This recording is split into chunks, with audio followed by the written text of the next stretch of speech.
एक बात अपनी जिंदगी में उतार कर रखना कि जिससे तुमने विवाह करा है, जिसके साथ तुम्हारी शादी हुई है, जिसके साथ में तुम्हारा मंगल विवाह हुआ है, जिसके साथ तुम्हारी शादी हुई है, पाणी ग्रहण संस्कार हुआ है, विवाह हुआ है, वो प्रयास करती है कि कभी अपशब्द ना बोले।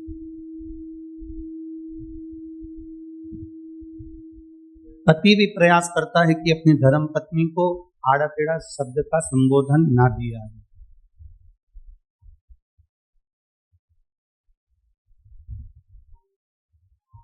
कोई ऐसा शब्द ना बोला जाए जिससे पति की वाणी का बुरा पत्नी को लगे या पत्नी की वाणी का बुरा पति को लगे। ऐसा कोई शब्द, ऐसा कोई संबोधन, ऐसी कोई वाणी पत्नी भी नहीं बोलना चाहती और पति भी नहीं बोलना चाहती। हमने एक बात पहले की कथा में कही, अगर आपके स्मरण में होगी तो आप लोगों ने अगर सुना होगा, अगर आस्था चैनल पर आप कथा सुनते होगे तो आपके स्मरण में होगी।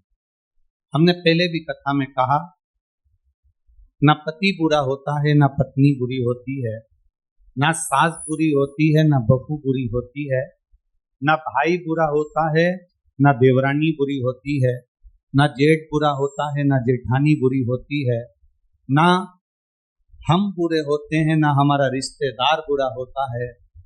एक समय ऐसा हो जाता है जो हर एक व्यक्ति से बुराई उत्पन्न करा देता है। उस समय को हमें टाल देना।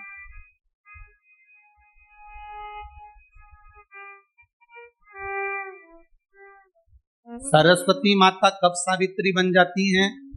कब सावित्री माता सरस्वती बन जाती हैं? कब पार्वती दुर्गा बन जाती हैं? कब पार्वती माँ काली बन जाती हैं? कब लक्ष्मी वैकुंठी बन जाती हैं? कब माता लक्ष्मी अपने आनंद सुख को देने वाली धान्य लक्ष्मी, संतान लक्ष्मी, वैभव लक्ष्मी, सिद्ध लक्ष्मी, प्रतिष्ठा लक्ष्मी बन जाती हैं? समय का कोई ठिकाना नहीं।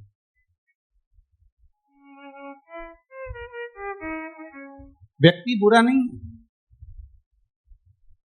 घर में आने वाली तुम्हारी बहू बुरी नहीं है। बहू कभी जिंदगी में बुरी नहीं होती।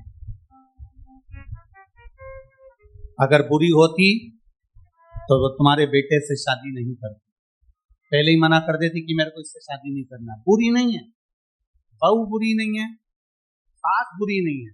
सास अगर बुरी होती तो अपनी रकम को तुड़वा कर, अपने जेवर को तुड़वा कर बहू के लिए रकम नहीं बनवाती, बहू के लिए जेवर नहीं बनवाती। बहू बुरी नहीं है, सास बुरी नहीं है, पति बुरा नहीं है। परिस्थितियां कुछ ऐसी बन जाती हैं, कुछ समय की घड़ी, पल, क्षण, चक्र ऐसा चल जाता है जिसके कारण बस हमारे भीतर पूरा हमको नजर आने लगता है, पूरा हमको दिखने लगता है।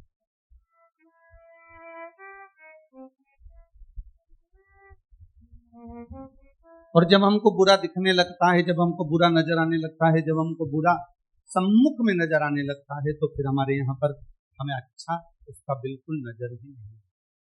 कुछ समय की गणना है।